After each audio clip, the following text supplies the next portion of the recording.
यह कहानी है एक प्राचीन और भयानक हवेली की, जो एक छोटे से ग्रामीण क्षेत्र में स्थित थी।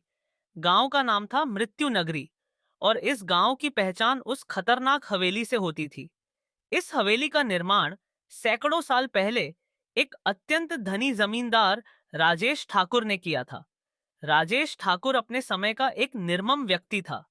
हवेली के निर्माण के दौरान कई निर्दोष मजदूरों की जान जाने की घटनाएं सामने आईं।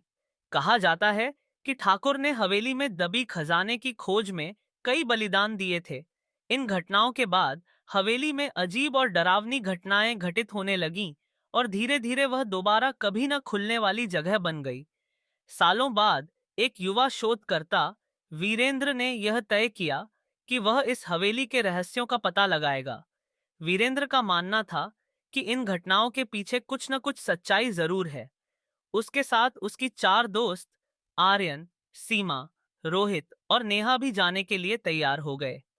एक दिन सभी मित्र पूरी तैयारी के साथ हवेली की ओर निकल पड़े। हवेली पहुंचते ही उनकी आंखों के सामने एक विचित्र दृश्य था। टूटे फूटे दरवाजे, खिड़कियों पर जाले, बड़ी बड़ी दीवारें और चारों तरफ सन्नाटा। हवेली के दरवाजे पर पहुंचकर वीरेंद्र ने अपनी मशाल जलाई और सब अंदर की ओर बढ़ गए। जैसे ही उन्होंने हवेली में कदम रखा, चारों ओर सन्नाटा बढ़ गया और हल्की हल्की ठंडी हवा चलने लगी। उन्होंने हवेली के विभिन्न हिस्सों की जांच शुरू कर दी। हर कक्ष में अजीब और डरावनी चीजें थीं। टूटे हुए फर्नीचर, जमीन पर खून के धब्बे और दीवारों पर अजीब से निशान।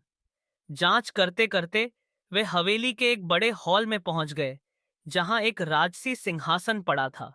सिंहासन देखकर उन्हें महसूस हुआ कि यहां कुछ रहस्यमय है। जैसे ही उन्होंने सिंहासन को छुआ, पूरा कक्ष अंधेरे में डूब गया और हवा में ठंडक बढ़ गई। अगले ही पल एक भूतिया आकृति उनके सामने प्रकट हुई। वह आकृति राजेश ठाकुर की आत्मा थी।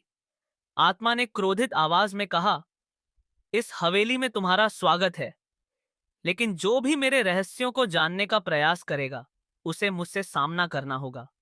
वीरेंद्र और उसके दोस्त डर गए, लेकिन उन्होंने साहस दिखाया। वीरेंद्र ने आत्मा से पूछा, हम यहाँ सच जानने आए हैं। तुम्हें किसी विशेष कारण से शापित किया गया है। हम कैसे मदद कर सकते हैं? आत्मा ने बताया, मुझे मेरे कुकर्मों की सजा मिली है। मैंने कई निर्दोषों की बलि दी थी। अगर तुम मेरे हाथों मारे गए निर्दोषों की आत्माओं को शांति दिला सकते हो, तो मैं भी इस शाप से मुक्त हो सकता हूं। वीरेंद्र और उसके दोस्तों ने आत्मा की बात मानी और ठान लिया कि वे निर्दोषों की आत्माओं को शांति दिलाने के लिए कुछ भी करेंगे।